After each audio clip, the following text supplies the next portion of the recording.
તો આવતીકાલે ગુજરાતના ડીજીપી વિકાસ સહાયના કાર્યકાળનો અંતિમ દિવસ છે। ડીજીપી વિકાસ સહાયને અપાયેલું 6 મહિનાનું એક્સટેન્શન આવતીકાલે પૂર્ણ થવા જઈ રહ્યું છે।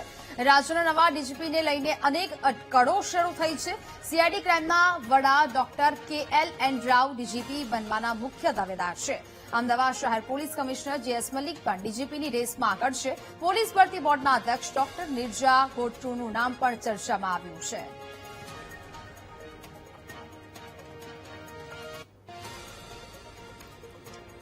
સંવાદદાતા મેહુલ ફોન લાઈન પર જોડાયા છે। મેહુલ, આવતીકાલે ગુજરાતના ડીજીપી વિકાસ સહાયના કાર્યકાળનો અંતિમ દિવસ છે ને હવે નવા ડીજીપી કોણ હશે તેની અટકળો પણ તેજ બની છે। શું વિગત?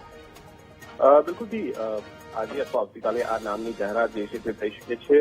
ખાસ રાજ્ય પોલીસ વડા વિકાસ સહાય કે જેમને 6 મહિનાનું એક્સટેન્શન આપવામાં આવ્યું હતું તે આવતીકાલે પૂર્ણ થઈ રહ્યું છે।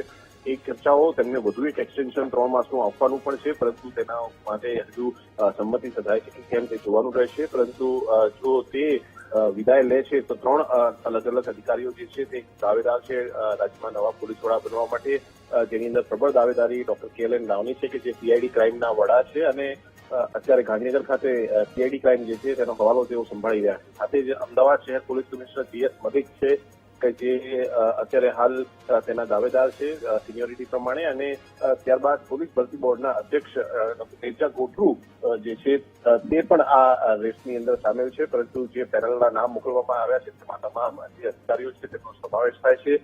શમશેરસિંહ કે જેઓ BSFની અંદર અત્યારે તેમની નિમણૂક થયેલી છે, પરંતુ તેમનો સમય ખૂબ ઓછો છે, 3 મહિનાનો બાકી છે, એટલે તેમના નામની અત્યારે ચર્ચા નથી થઈ રહી। પરંતુ આ 3 અધિકારીઓ છે તેમાંથી સરકાર તરફથી કોને મોહર લાગે છે તે જોવાનું રહેશે અને નામ પરત જે છે તે આજે અથવા આવતીકાલે આવી શકે છે। જી બિલકુલ મેહુલ, જાણકારી બદલ આપનો આભાર।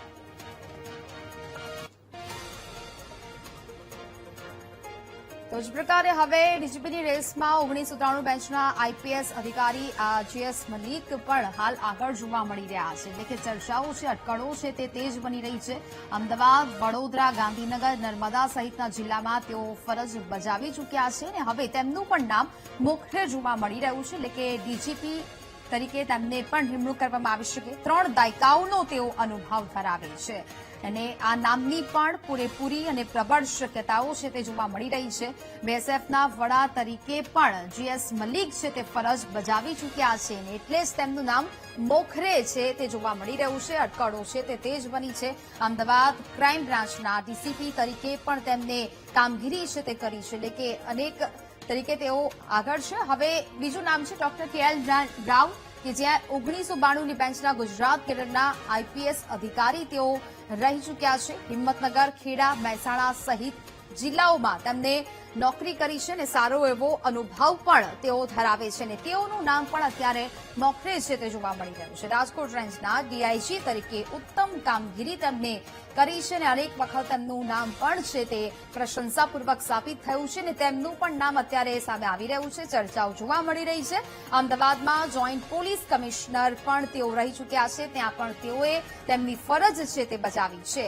હવે વાત કરીએ ડોક્ટર નિર્જા ગોટરૂ, તેમનું નામ પણ ચર્ચામાં છે। 1993 બેન્ચના સિનિયર આઈપીએસ અધિકારી તેઓ છે અને અત્યારે તેમના નામની પણ અટકળો તેજ બની છે। ગાંધીનગરમાં એડિશનલ ડીજીપીની તાલીમમાં તેમણે કામગીરી કરી છે અને અત્યારે તેમનું પણ નામ ચર્ચામાં આવી રહ્યું છે કે તેઓ ડીજીપીની રેસમાં જોવા મળી રહ્યા છે। અમદાવાદ ટ્રાફિક વિભાગમાં ઉચ્ચ અધિકારી તરીકે તેઓ રહ્યા છે અને તેમની ફરજ નિભાવી છે, એટલે તેમનું નામ પણ જોવા મળી રહ્યું છે। તેઓ પણ ડીજીપીની નિમણૂક તરીકે તેમનું નામ પણ ચર્ચાઈ રહ્યું છે।